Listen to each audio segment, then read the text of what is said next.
Ladies and gentlemen, good evening and welcome to the Stables at Cannon Smoke Saloon for the 2014 induction ceremonies into the Shootout Hall of Fame. We're glad that all of you could be in attendance tonight.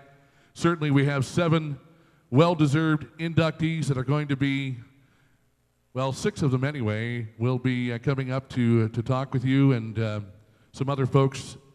And feel free tonight if you'd like to share some memories. We'd love to hear some stories and some interesting thoughts from all of you regarding any and all of our inductees tonight. My name is Kevin Burns from KRMS and 93.5 Rocks. What's that? Oh, about you? I'm certainly sure if there's anybody that wants to come up. Leo Case, we'll be inducting Leo a little bit later on tonight. Glad to see you, by the way, Leo. Looking good as always, sir. Yes, 1 for each hand. That's what I like about you, buddy. We've had a great event up to this point. Of course, the mini shootout started everything off earlier in the week. Today is day 7, by the way. Mini shootout over at Papa Chubby's Food and Booze. They had 3 days of getting folks out there. We had a Top Gun mini shootout speed of 99 miles per hour, which was incredible. Frank and the staff at Papa Chubby's, they took on a lot of people and did a great job. Also, we had the Shootout Benefit Golf Tournament at Old Kinderhook, which turned out really well. Then on Monday, we had the Treasure Hunt at Captain Ron's Bar and Grill. Tuesday, we began the day with a brand new event, which was the Little Boats and Pontoon Shootout.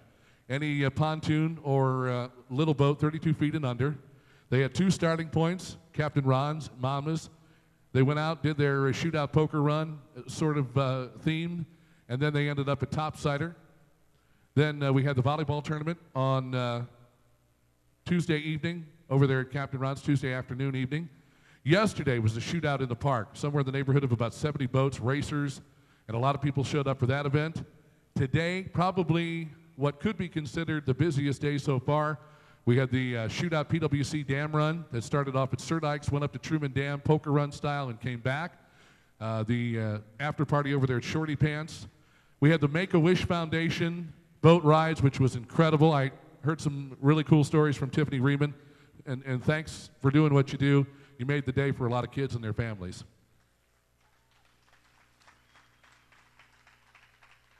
We also had this event going on right now, and of course, it got underway at about 6 o'clock over at Camden on the Lake, the Stereo Shootout, which from what I understand, I've been to one, but they seem to get bigger and better every year. And thanks to the folks over at Camden on the Lake for hosting that event.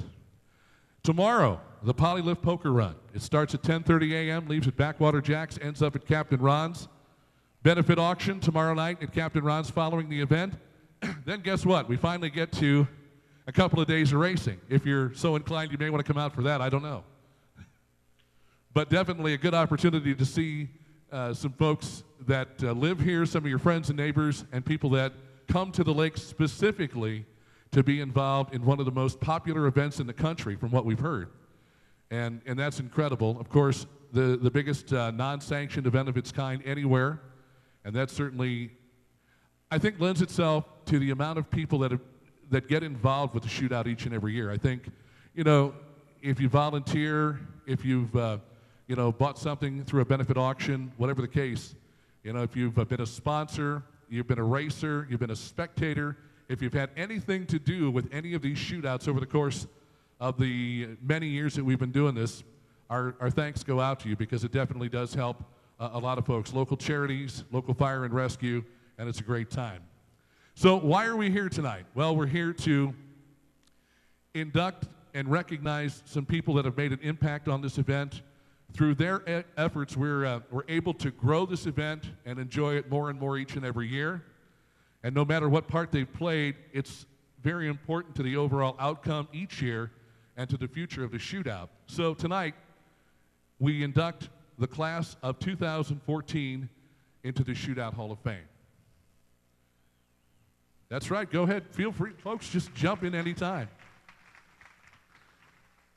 Something I've noticed in working with this event over the years is that the impact of the Lake of the Ozarks Shootout can be felt far and wide through the efforts of the volunteers, committee chairs, members of those committees, participants, sponsors, the growth of the event, and definitely the spectators. People come from all over the state, the country, and the world to participate and to be a part of the shootout. And that's just an incredible, incredible fact right there. The amount of time that is dedicated to this event is staggering.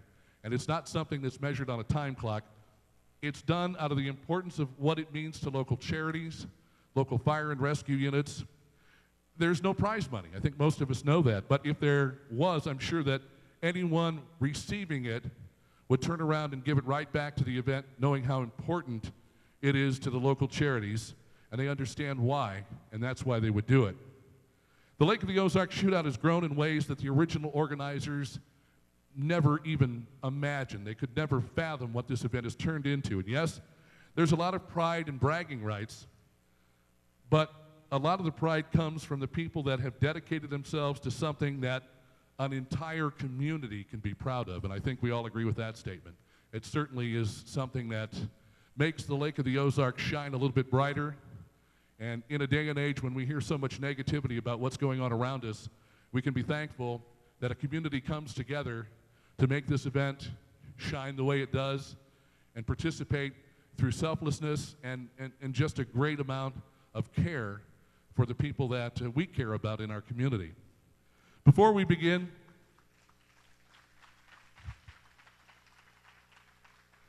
with the induction of the class of 2014, I'd like to take a look back to last year and remember the class of 2013. 4 men who were instrumental to starting and continuing to develop the shootout. Franz Steingruby, he's here tonight. John Page, John Sullentrop, and of course, the late Bob Morgan. We inducted previous Top Gun winners, including Dave Callan, Randy Sism, who continues to really shine with this event every year. Of course, you know he offers up his boat to the charity event that we do, the benefit ride in Randy's boat. Can't say enough about Randy. And of course, a great ambassador to the lake and a gentleman we all know and love very well, our good friend, Mr. David Scott.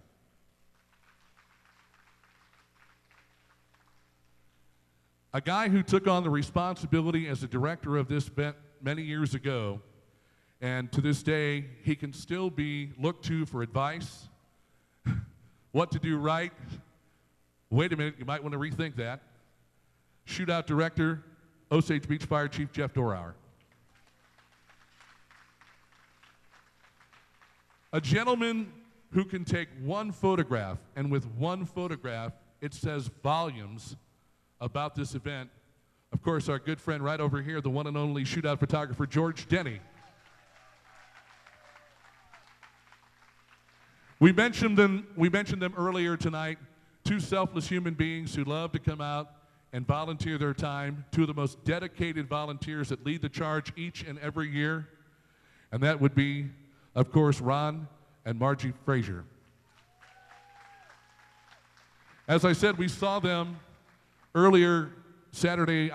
We were trying to find lost kids and lost parents and lost car keys and lost wallets, and you folks did it with a smile on your face, and we got all of that stuff knocked out, so thank you so much. And as a matter of fact, a lot of what happens in this event each and every year is due to the huge support that we receive from our volunteers.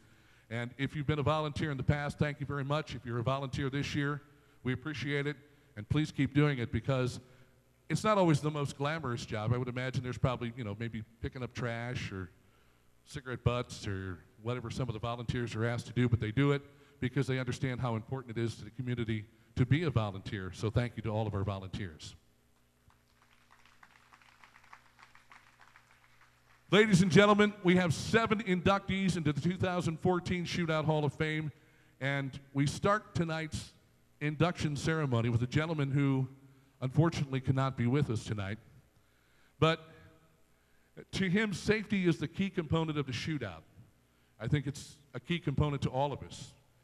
And without the necessary time and preparation from a safety standpoint, this event could and never would happen. Bill Swineburg dedicated 30 years of his life to the Missouri State Water Patrol.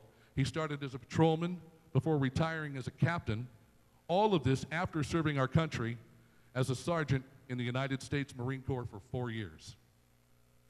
Bill was always there to make sure everything was done by the book, permits, all the regulations. He made certain that the shootout remained within all of the state and federal regulations. Bill owns and operates a small business in Osage Beach and is the proud father of 4 children, Billy Joe, Josh, Braden, and Stacy. And just like a father who is concerned for the safety of his own family, he looked out for the safety of his shootout family as well. Ladies and gentlemen, accepting the award on behalf of Bill Swineburg, we'd like to ask Bill Seebold to please come up to the stage and receive the award as we induct Bill Swineburg into the Shootout Hall of Fame.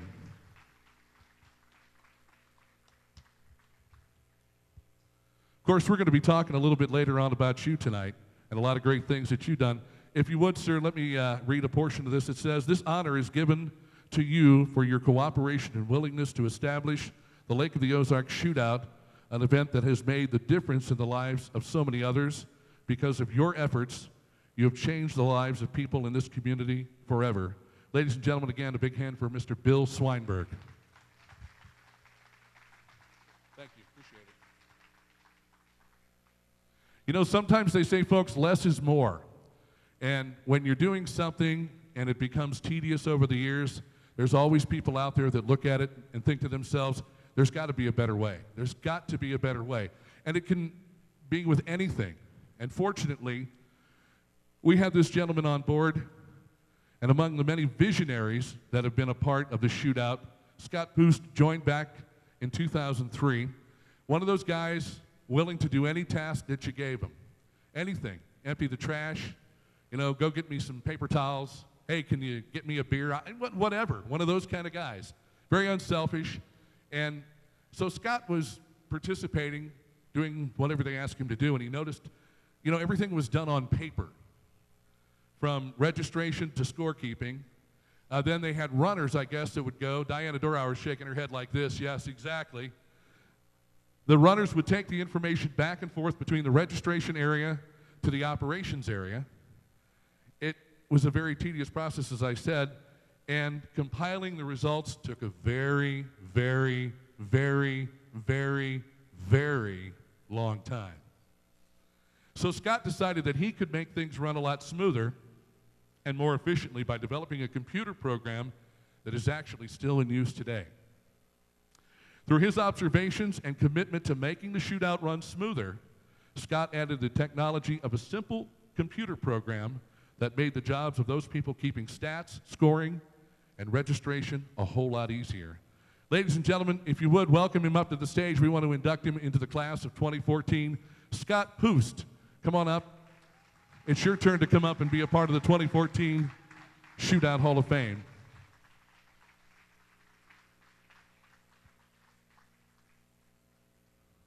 Scott and I had the opportunity to chat a little bit on the phone because Scott's bio was just, you know, for a guy that does what you do, you really didn't go above and beyond with your bio because, you know, some would say that, you know, you were kind of the brains of the whole operation at one point when you come up with a computer program.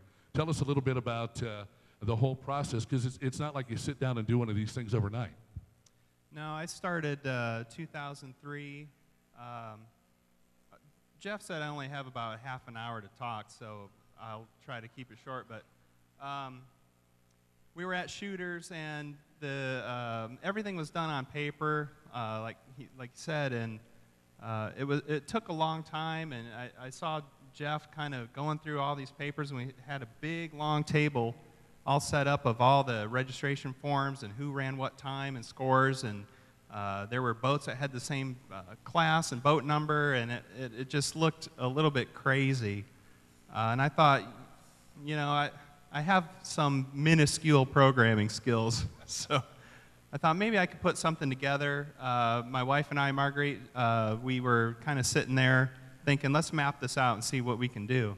I went home later on that night and started putting something together, and the next year we started using it. So I had to get a little familiar with the layout of Shooters, figure out how we could connect them all together. We had to get laptops and different computers and stuff like that. So the next year it went a little bit smoother. We were able to assign unique boat numbers to the racers and that sort of thing. And just be able to look at the scores and the standings and the boat classes and that sort of thing.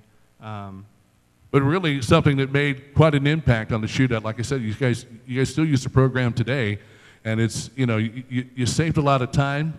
You gave people back a lot of their patience, and you definitely did something that without it, you know, there's a good possibility that some of the folks may not be with the shootout anymore because they'd find themselves in a rubber room somewhere. Well, I appreciate that. If I could, you know, just do a little something to free up other people's time, to do some things that are more important than, you know, kind of chasing down paper. I'm glad that my contribution can contribute to the growth that we've seen over the years. You know, when we started and KRMS was there and they had a couple of handheld video cameras that were up at the top of shooters, you know, back in the old days, I guess.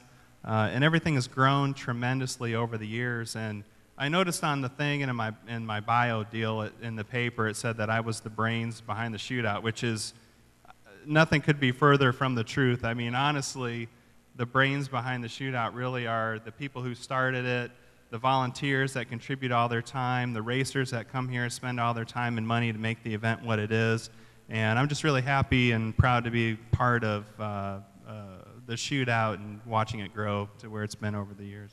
Well, we're certainly glad through your observations that you made a difference and certainly helped the event go along and move a lot quicker and a lot faster. If you would, let me read a portion of your induction plaque. It says, "This honor is given for you for your dedication to the growth of the Lake of the Ozarks Shootout by providing the knowledge and tools for this event to be organized," which is key, "and successful, an event that has made the difference in the lives of so many others."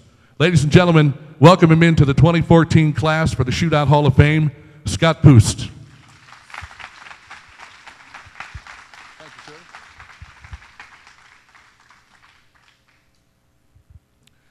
Well, there are, of course, people that help this event in any number of ways, but in most cases, our inductees have already made a commitment to something or someone else before they've ever become a part of the shootout.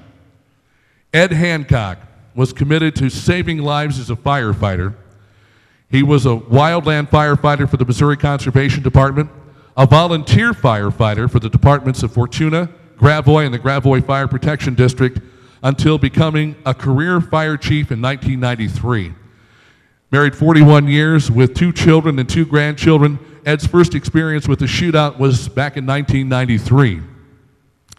Before getting involved with the event in 1996, also, folks, we want you to notice that we've got video up on the screen over there talking a little bit about our inductees tonight. Now, to say that Ed has done a little bit of everything, well, I guess that's basically the understatement of the year. He's been a committee member.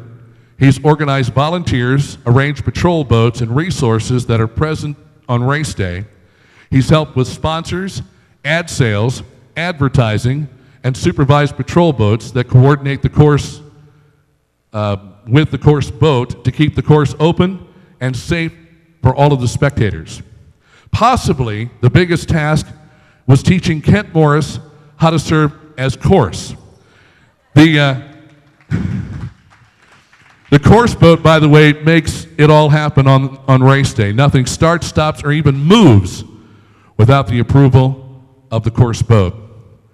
Ed has passed the torch, but will always be remembered for the wealth of knowledge and experience he brought to the shootout. And tonight, we're inducting him into the class of 2014. Ladies and gentlemen, please make some noise for Ed Hancock.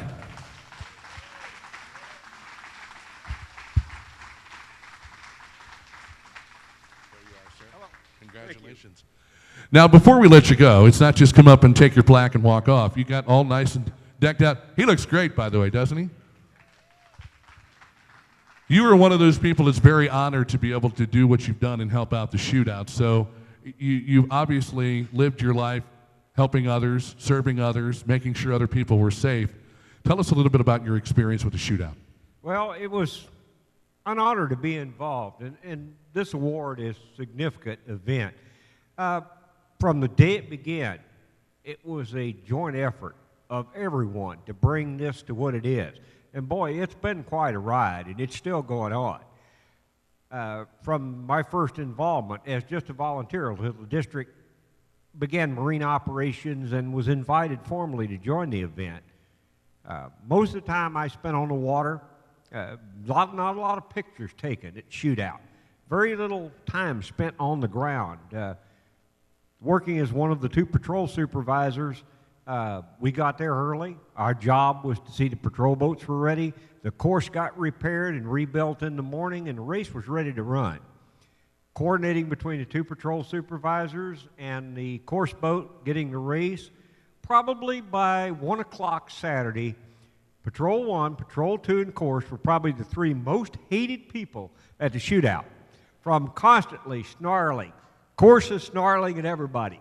Patrol supervisors are snarling and snapping at the patrol boats. Keep your line clear. We got to keep the course open. We've got to run the boats. This has got to happen. And usually about midday, sometime Saturday, when things weren't going good, this is the last cotton picking time I'm coming here. I'm never going to have nothing to do with this again. By next year. Did you really say cotton picking? Was that the word you used? No. No. There was probably lines between command, course, and the patrol boats that at one point in time the FCC probably would have cited us for.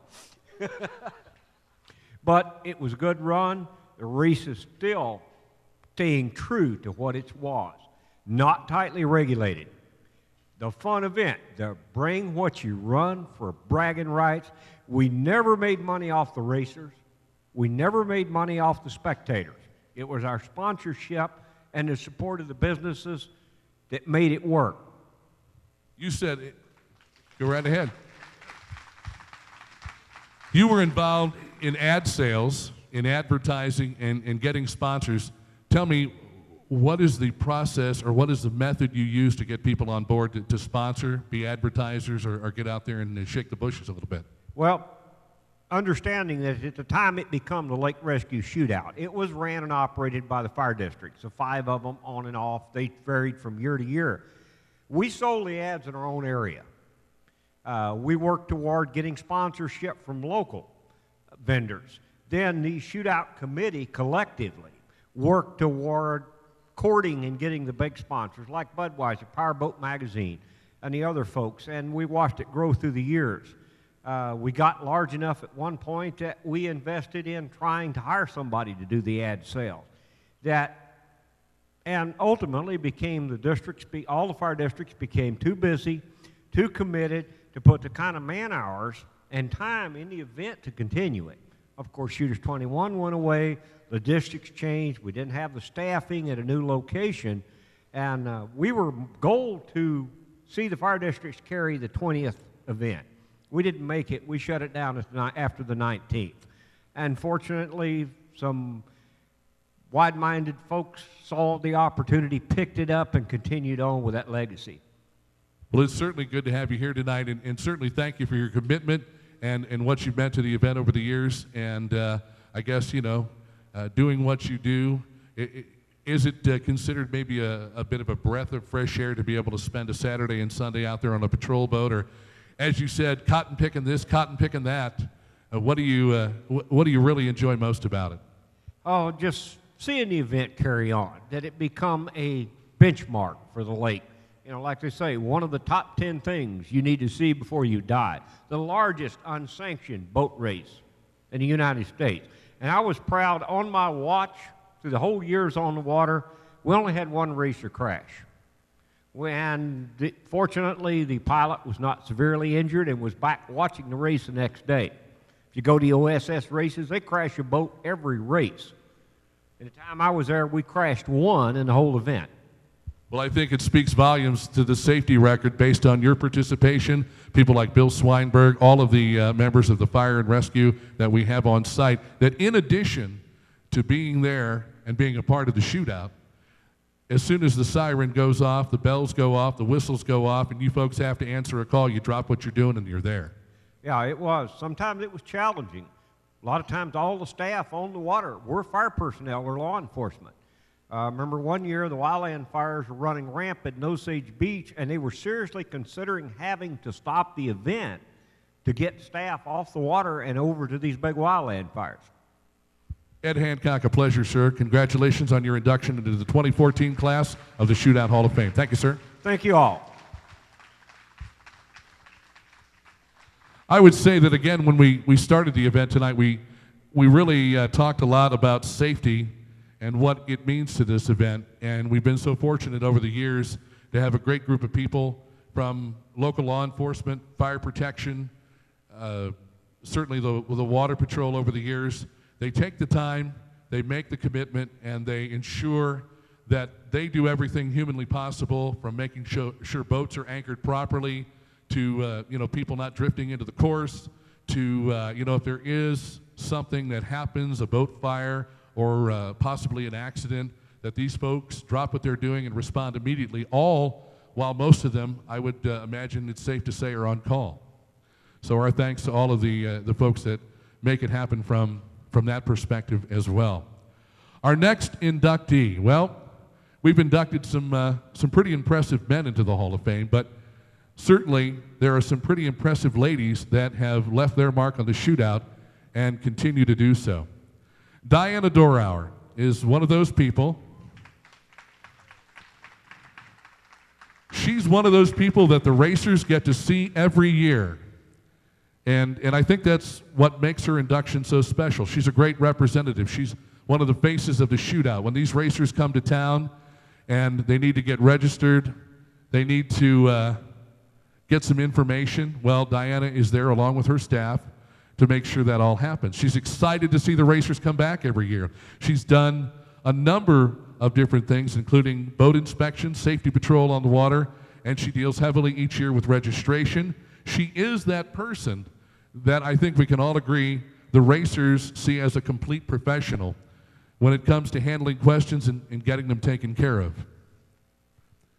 In addition to being very community-oriented, serving on various school committees, including a very important committee, Project Graduation, which of course I'm sure a lot of you parents know about because they ensure a night, that first night of graduation for the kids, is a safe one, alcohol and drug-free.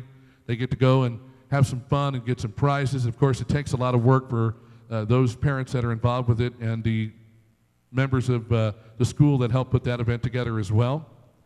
She's also on the Citizens Advisory Committee in Osage Beach. She's a business owner, mom to two college kids, now two college kids. Have a little quiet time at the house, you guys? Yeah, all right. She's a wife to a member of the first class inducted into the Hall of Fame, Fire Chief Jeff Dorauer. And tonight, Diana and Jeff will not only share the honor of being in the Hall of Fame together, they will also share 25 years of wedded bliss in September. That's incredible. Congratulations. In this day and age, it's hard to find someone who gives so much of themselves. However, Diana has always realized what good things the Shootout means for the community, and that's why she is being inducted into the Shootout Hall of Fame. Ladies and gentlemen, please join me in welcoming Diana Dorauer into the Shootout Hall of Fame.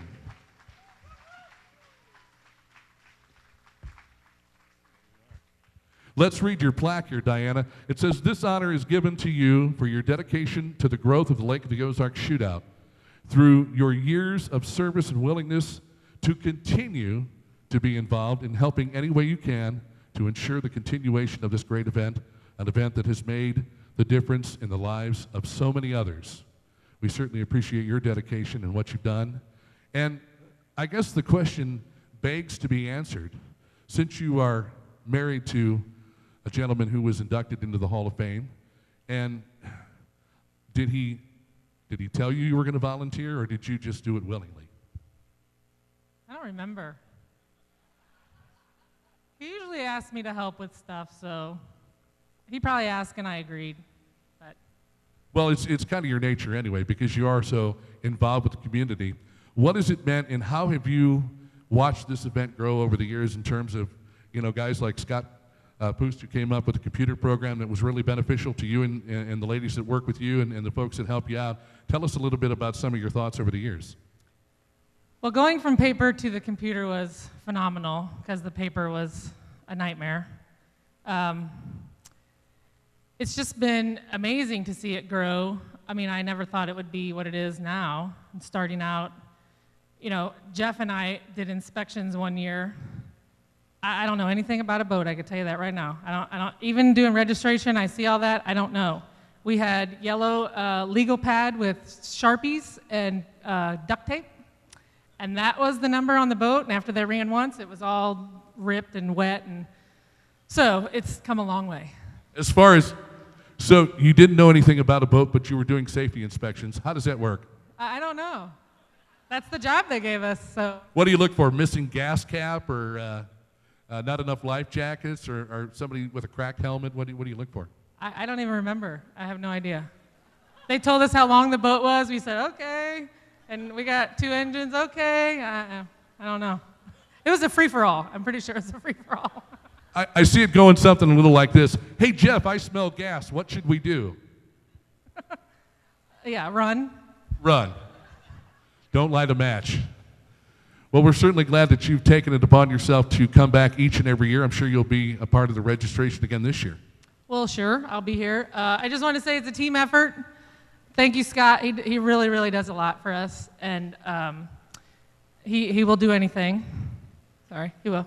And Jackie and Kim, well, when they first had the shootout here, I thought I was retired, and Brad Brown graciously took Jeff and I and Carrie and Elmo Willoughby out on the big boat, and we watched it from the water, and we thought, oh, this is nice.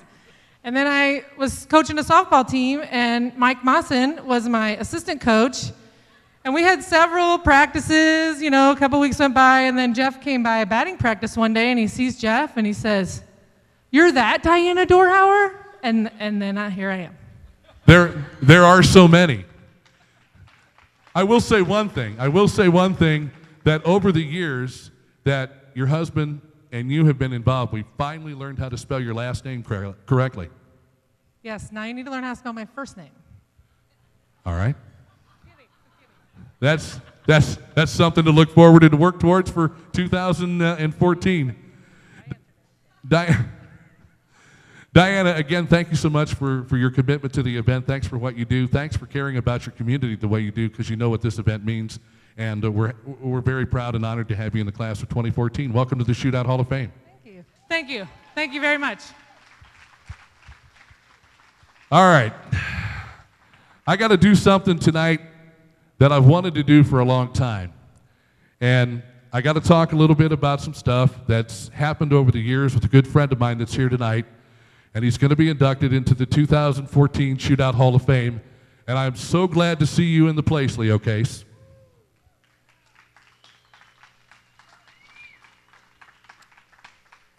If I get a little emotional, please bear with me, but Leo Case and I have known each other, I don't know how many years. Who cares? That's not what's important.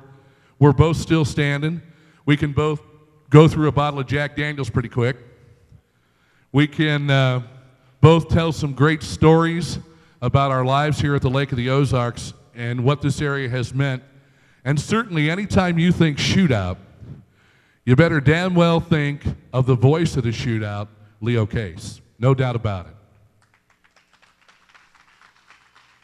Leo Case, you can come on up here if you want with me, buddy. But I gotta go back to when we first partnered with Leo. You know, he had been doing the shootout on his own for so many years. He's been keeping the spectators informed, keeping the racers informed. He's been doing all kinds of wonderful things. He's got a great attitude. He conveys a positive image because Leo, like all of our inductees tonight, deeply cares about the community. He's helped out anytime anyone's asked him to do so. But several years ago, we decided to make a change, a little bit of a change. And it was yours truly who had to call Leo and tell him that we were making a change. And I think the conversation went a little something like this. Hey, Leo, how you doing? Leo says, I'm doing all right. You're doing all right? Yeah. Hey, Leo. Hey, what? how would you like to do the award ceremony this year? Screw you. Well, that came after. That was after what I told you to tell Dennis Klotzer. Well, we'll get into that later. But the point I'm trying to make tonight is the fact that we made a change as far as our broadcasting lineup.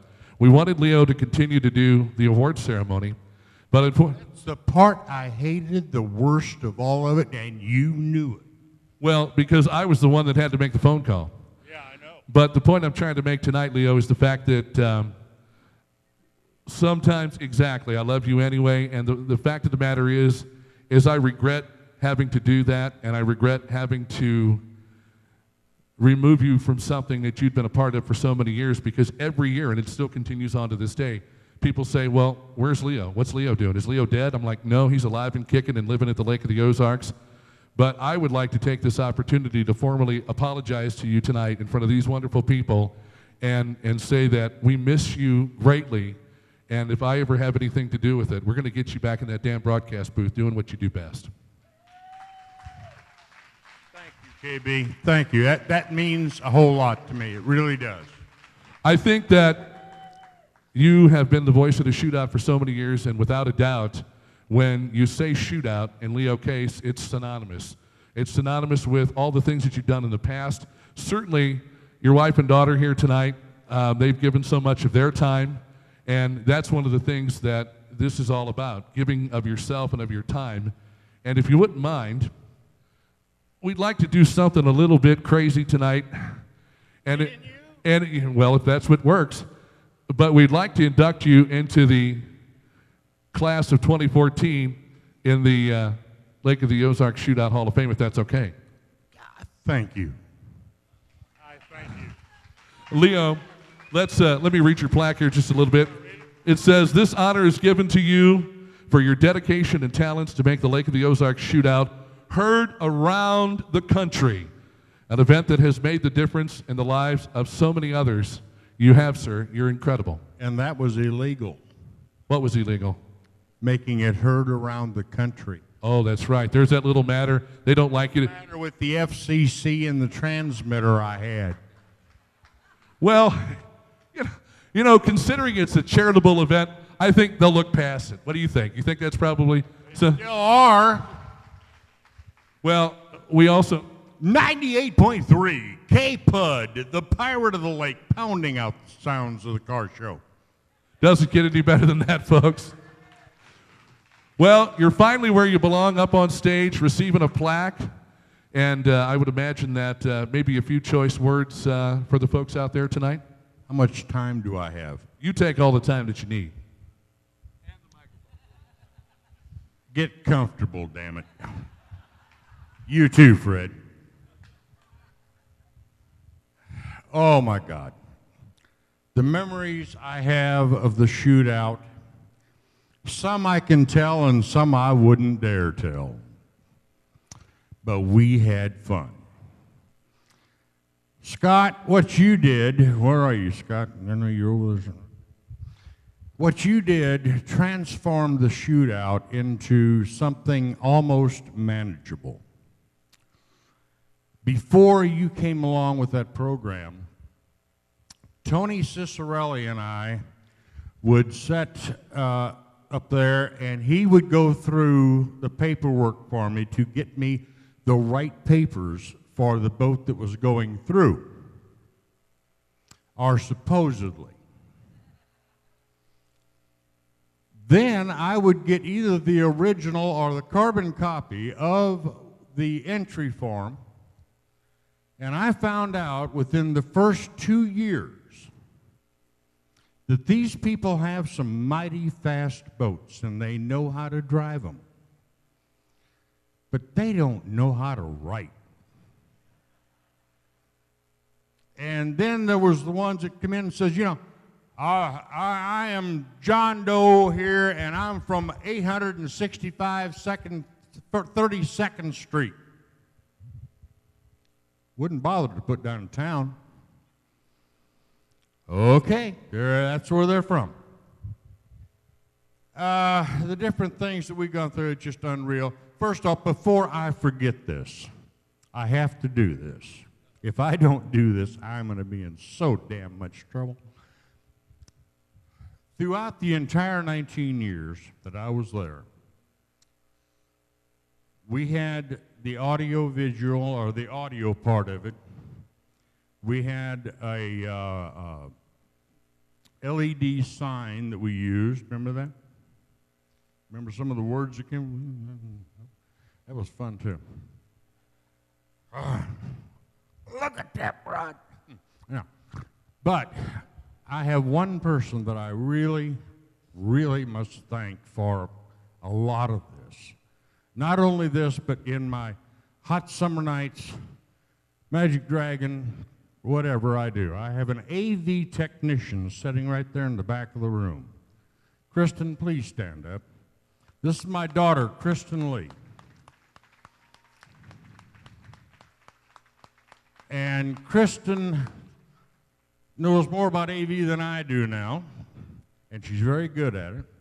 And without her, I would be lost. I really totally would be. Kristen, thank you from the bottom of my heart.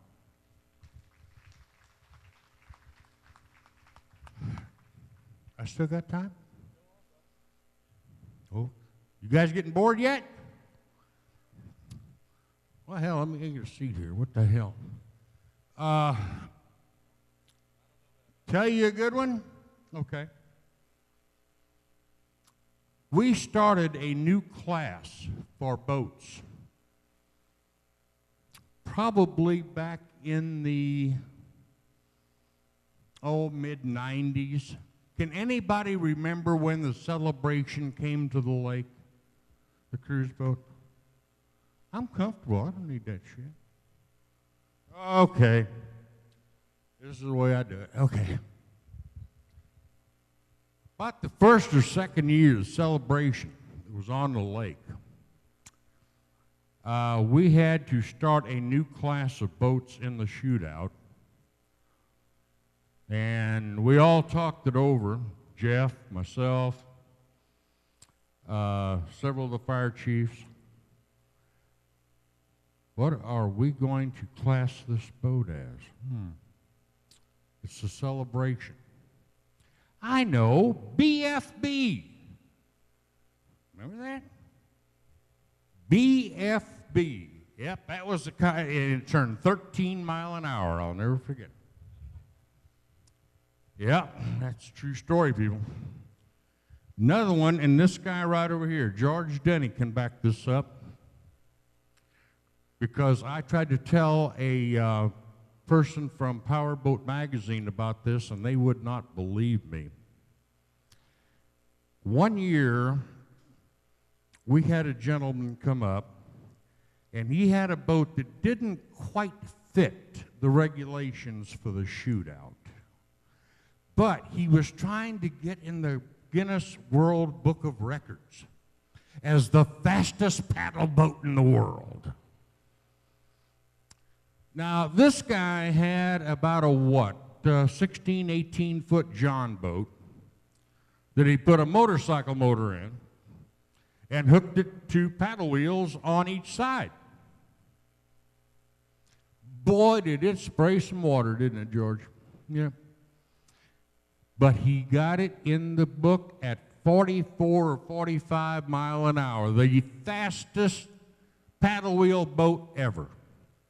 And he did it right here at the Shootout. You know, that's the kind of stuff we got going. What else should I tell? Like I said, I got to tell one of our inductees tonight, Bill Swineburg. Bill Swineburg, as you know, had been a water patrolman here on the lake for, since God was a boy, I think. Yeah, how many years? 30? Okay. Well, this is about the time the Shootout got started, and I was working with Fran Steingruby down at Shooters 21 in the club. Now, at that time, the club was over to the right, and it had sliding glass windows in front, okay? Well, Fran and I both happened to notice that Bill Swineburg was in his water patrol boat cruising the docks. I wonder why he's doing that. Big Fran come up to me. Says, Leo, I think you ought to dedicate a song to Bill Swineburg. Okay, what do you want? Moni Moni. Okay. Now, for those of you who are familiar with Moni Moni, there's no explanation needed. For those of you who aren't, you wouldn't care anyway. At the point where the audience gets rather involved, I would get on the mic and yell with them, and I'd turn the music all the way down, and yes, it went out quite a ways.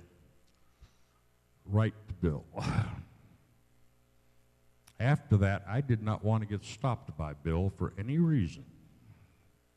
It took several years to wear that off. Thank you, Fran.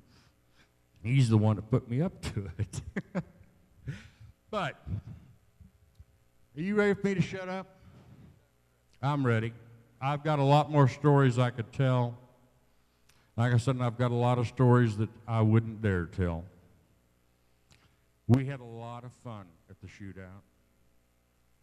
The first year, I think our speed was what, Fran? 74, 75 mile an hour, something like that. How much? What? No, not at the first one. No. We were in the 70s on the first one. Me and you got to have a talk. Okay. Because for years I've been telling people the first one was 70-some mile an hour. Now you do that to me right here in front of people. Shame on you. You want to shut this thing down, or you just want me to blab along? Go for it. Everybody, thank you. Thank you very much for having me here tonight. I would love to see more in each and every one of you, and I'd love to be back. Thank you again very much. TV. Let's hear it. 2014 inductee into the Shootout Hall of Fame. It's about damn time. Leo Case. Love you, brother. Thanks, man. Hey, did you hear about this? What's that? Leo Case got promoted, got presented into the Wall of Fame. The Wall of Fame. It's the Hall of Fame. I meant hall. I didn't say wall. I meant hall. You're in the Hall of Fame. Yeah. They're going to come over later and do a they're going to. It's supposed to be funny. Is this on? I got it. But they're going to come over later and do a bust of you. Really? And they asked me, what's his best side? It ain't facing there. I was just, ladies. Thank you, sir. Appreciate it.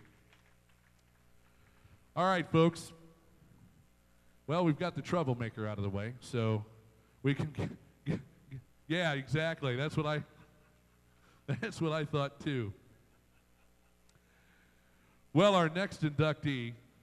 I need to get my glasses on for this. Don't make fun of the glasses.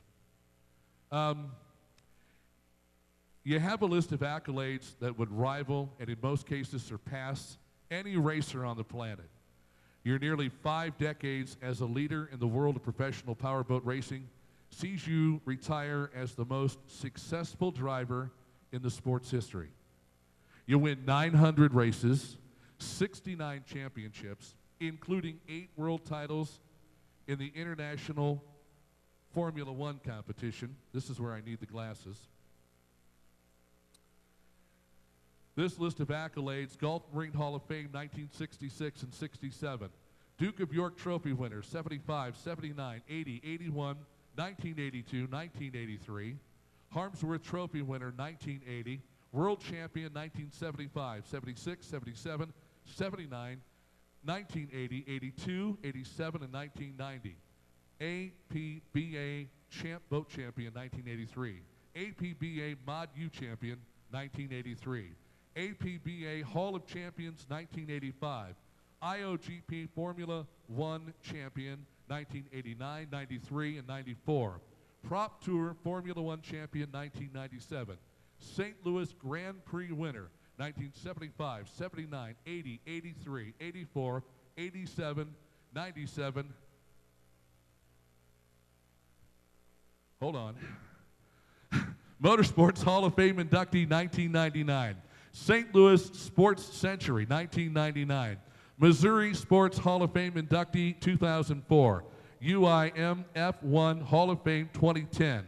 Prop Tour Champion Team Manager, 1998 and 2000. Champ Boat Series Champion Team Manager, 2002, 2004, and 2007. Anybody care to make some noise on all that?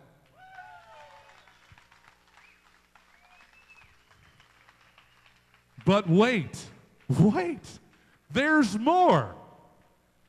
By the way, did I mention that in one weekend, you, sir, won 6 world championship races in a boat owned partially by Johnny Cash, and Carl Perkins was a member of your crew. However, there is one honor that has eluded you. But we're going to take care of that tonight. That's your induction into the Shootout Hall of Fame. You're always thinking about how to do it better or how to improve upon what you've already done. That is the true definition of a champion. You've inspired a number of racers to think outside the box, including your son, Tim, who is darn good at what he does, too. You make it sound so easy when you say it's such a thrill to just stomp on the throttle on one of those things and feel it take off. We'd all love to be able to do that. You're a great representative for and a true ambassador to the Lake of the Ozarks and the Shootout. Ladies and gentlemen, please welcome in to the 2014 Shootout Hall of Fame, the one, the only, Mr. Bill Seebold.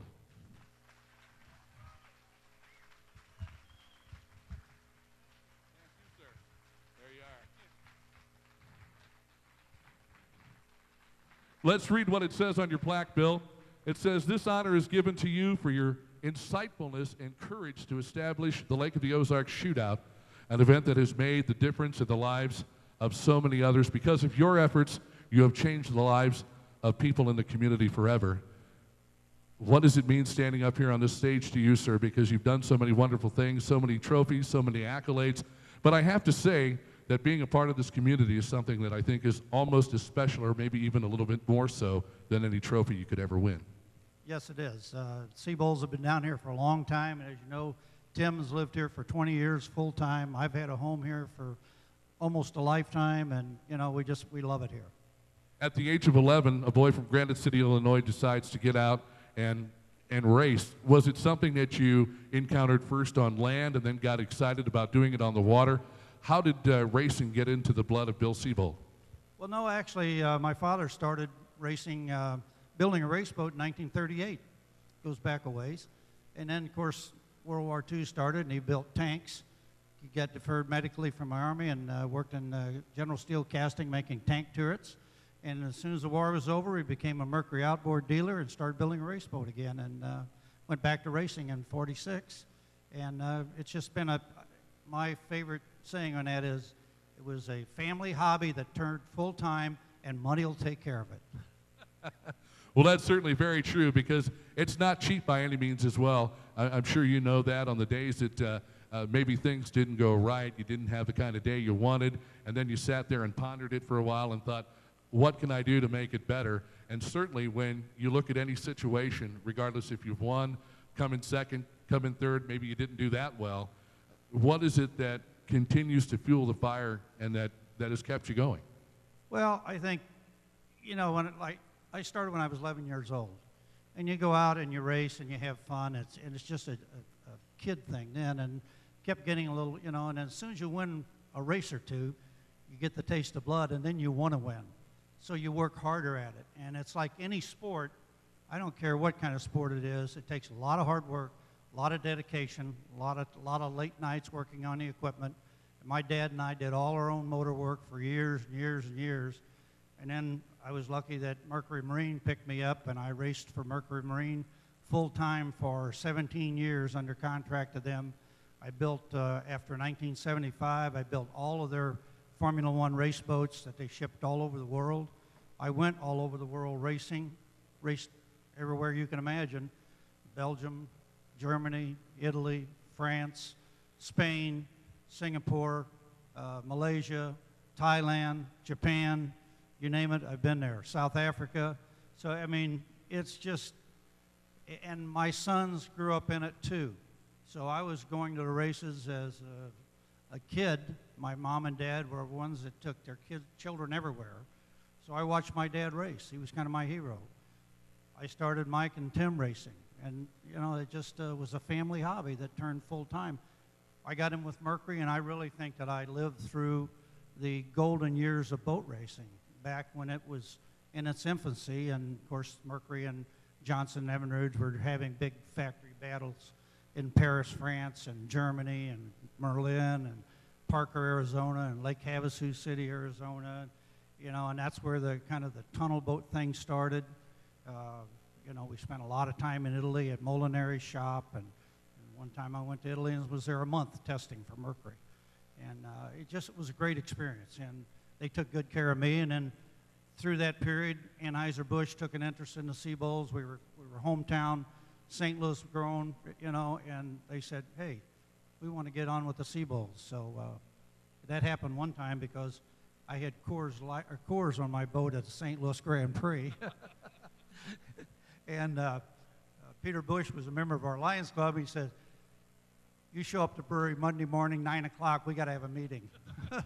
So that was the start of 27 years of being sponsored by the brewery until the InBev buyout. And it was unfortunate for powerboat racing because they did as much for the sport as they did for the Seabolds, if not more. And they were in, you know, they were in with David Scott. And of course, my son Mike drove the 50-footer the last 2 years that Bud Light was on there. You know, so the Seabold's been around every aspect of the sport. I've built some unlimiteds.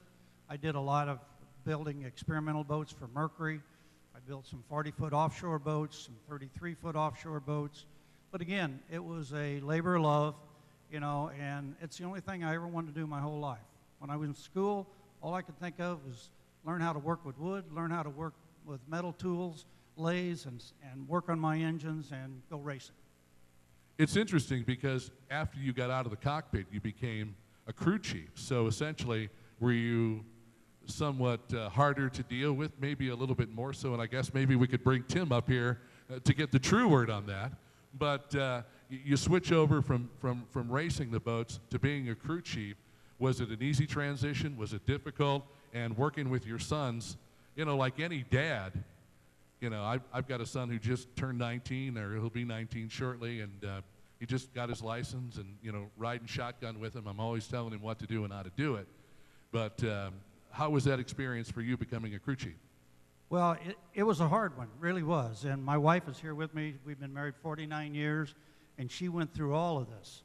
And, you know, when I stepped out of the cockpit after 46 years, and again, some of the innovations that we came up with was we were one of the first 3 boat builders in the world to come up with a safety cell.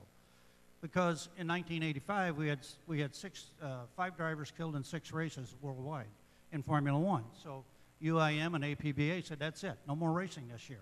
You guys got to come up with something to help the sport. So that's when the safety cells started coming in, or the reinforced cockpits.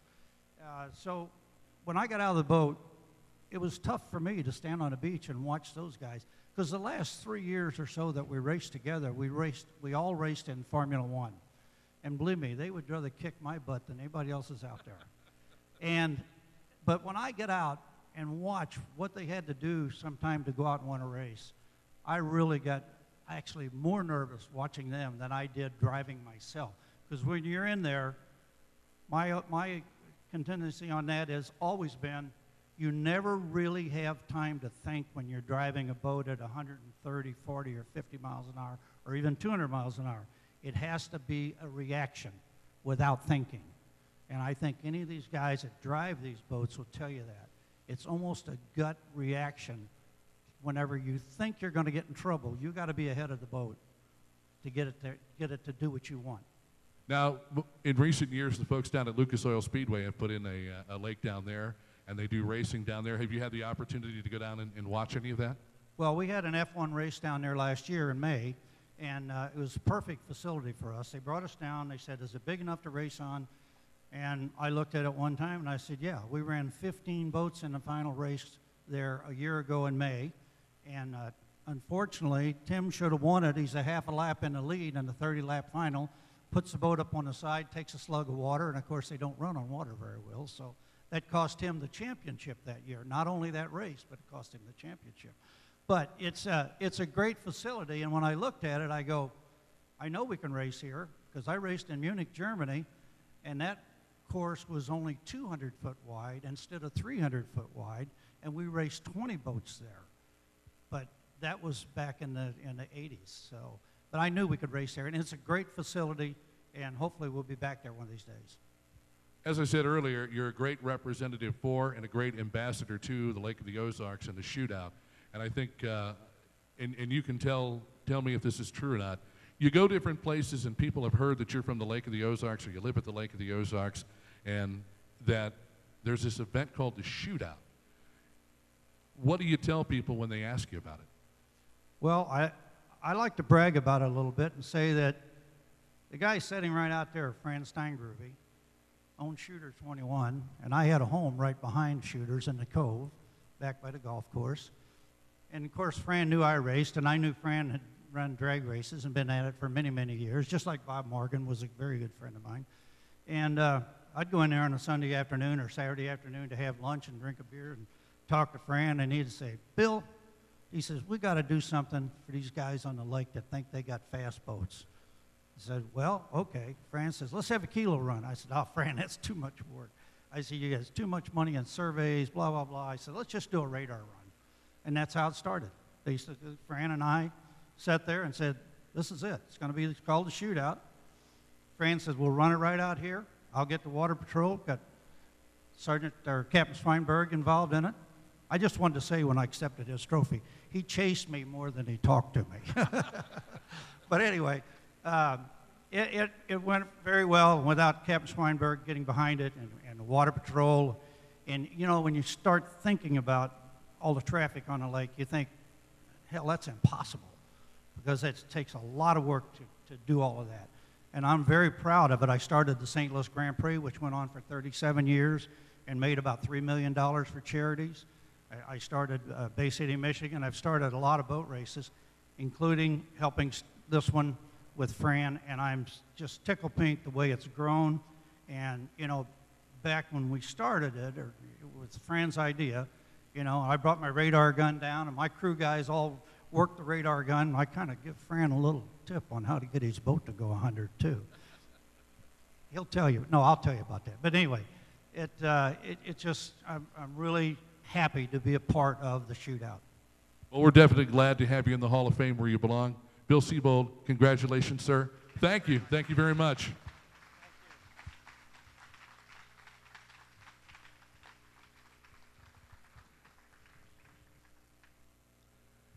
We've had a lot of inductees here tonight.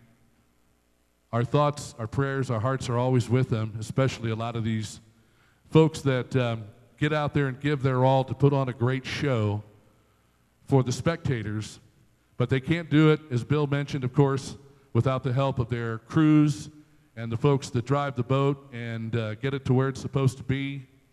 And so we take our hats off to all of those people as well. But there's a very intricate part of any boat that's out there racing on the lake, and that's the engine. Of course, when you have the desire to do great things, it can be infectious. However, when you're an innovator, your way of thinking can sometimes be looked upon as crazy or maybe even a little out of the ordinary. Brad Smith was an innovator and a rising star in the performance engine building industry, and as a guy from the Show Me State, the Shootout was his proving ground. To be an innovator, you must first be an observer and see what exists, with the thought of taking something that no one else can see and implementing it in a way that no one could have ever dreamed of. Piston power versus turbine power, that was the challenge. And Brad's chance to make his dream a reality came when he and Dennis Poole collaborated on a build that saw Dennis win in the Shootout NC 4P2 class with a speed of 152 miles per hour in 2008. That seemed like a reasonable accomplishment, but Brad wasn't satisfied. In 2011, they won in the NC4P2 class with a speed of 171 miles per hour. And the following year, pushed the envelope with a speed of 177 miles per hour. Their goal was to ultimately reach 200 miles per hour. Unfortunately, Brad and Jeff Asbell were killed in a tragic accident on Lake Cumberland in September of last year. And we'll never know if that 200 mile per hour speed limit is something that he may have achieved. What do we know? Well, we know that he never quit. He never gave up and was always ready to do whatever it took to move on to bigger and better things. You see, as an innovator, you have the true competitive spirit, which is what the Shootout is all about. Tonight, we'd like to ask Travis Reed if he would come up on stage and receive the award as we officially induct Brad Smith into the 2014 Shootout Hall of Fame.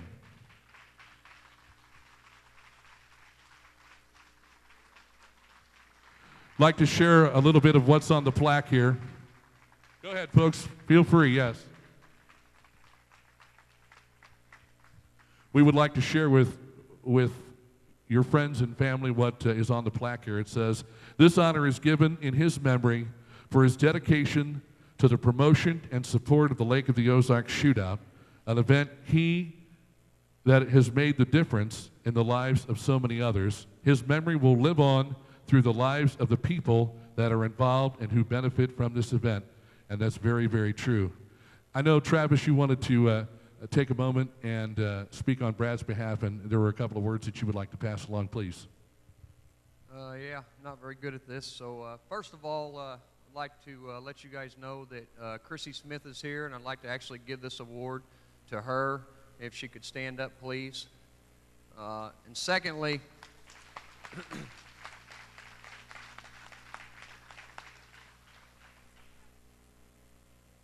what? You want to take a picture? Yeah, kind of embarrassed. I'm not. Oh, Chrissy, come here. What I'd like to tell you guys is a story really quick here. I'll try to spit this out pretty quick here. Brad's dad, Pops, was the mastermind behind all of this. We were just kids, and we were coming down here to the Shootout, and I would like to thank all of you guys, all the volunteers and everybody, and I want to tell you guys a quick story. Since we're in such good company here, there was a lot of fast guys, and we really were just kids, weren't we? I mean, we were in our 20s, and Ed Cozy was a good friend of mine, and he was here from Florida with me, and we were sitting on White Lightning, and Ed come up to me and he said, "Hey, the Mercedes-Benz boat is broke, and everybody's tried to fix it, and nobody can fix it." And I said, "Well, Brad Smith can fix it." And they all kind of looked at us, you know, we were just kids, and we got down the bilge of Larry and Gino's boat, and we had to pull the hatch down for the timing light. For those of you that know what a timing light is, I'm sure a lot of you do. So you could see, and Larry revved it up to about 6,000. Brad and I come flying out of the hatch, and Brad reached over. It took about 30 seconds, and he goes, Travis, he goes, "Feel this." He goes, "The gear's broke in the blower snout." It took him like 30 seconds, and we were just kids. We actually not only, I should say not we, Brad. So Brad sent me after his tools. I went and got his tools. There was another boat that was broke. It was a long snout Whipples. We called Pops on the phone, and we fixed that boat, and Larry was able to run, obviously, because they were from Florida, and Larry ran the rest of the weekend, and that was when everything was still at Shooters. I mean, we really were just kids. Things have changed a lot. I remember Pops would come to the shop. Actually, Chrissy would come to the shop mad at us. And Pops would come to the shop, and he'd be like, "Man, you boys didn't go to bed." And that's just how dedicated Brad was. And luckily enough, I was already in my career, and Brad had a lot of great friends. I was just lucky enough to be one of them. I spent a lot of nights at that shop with that guy not going to bed. And I can't thank you guys enough. Some of his customers are here, sitting over here with us. Some skater guys, and I know there's a lot of big company in this room, but if you guys ever get an opportunity to see his twin turbos and where he was at, how far ahead of the game that he was, those twin turbos are still running. My motors are still running. All these guys' motors are still running. Garth's going to run the shootout tomorrow. Larry's here. Anyway, it took a lot for me to get up here and do this. It's probably the single worst thing that's ever happened to me, and I'm sure to her, and I'm sure to you.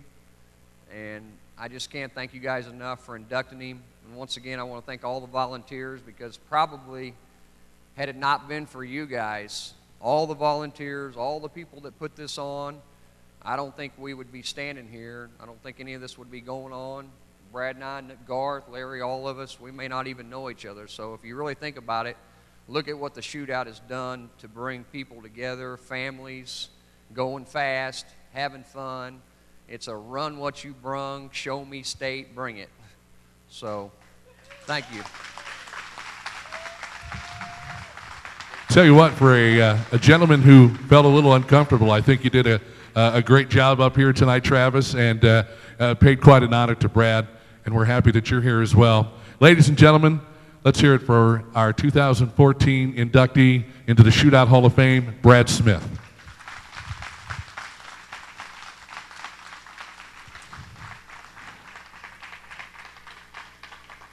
I certainly believe with sometimes the loss of life, so many other things can come from it.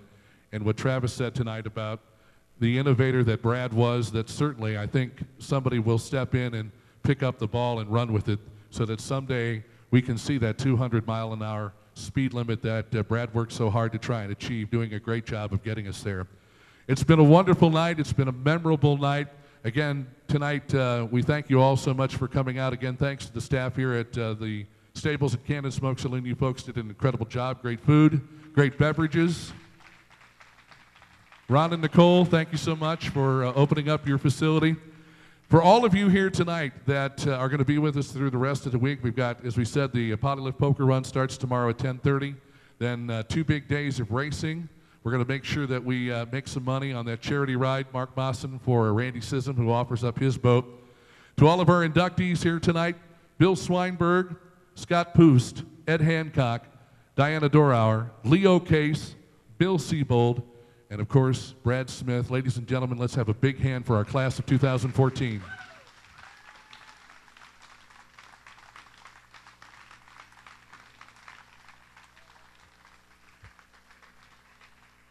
Before any of you decide to hit the door, we need to get all of our inductees up here. We'd like to get a couple of photographs, some group shots. Again, folks, thanks so much for coming out tonight. We appreciate your support. Have a great evening. Be safe. And we've still got 3 days left of the 2014 Lake of the Ozarks Shootout. I'm Kevin Burns from KRMS and 93.5 Rocks. Thank you so much.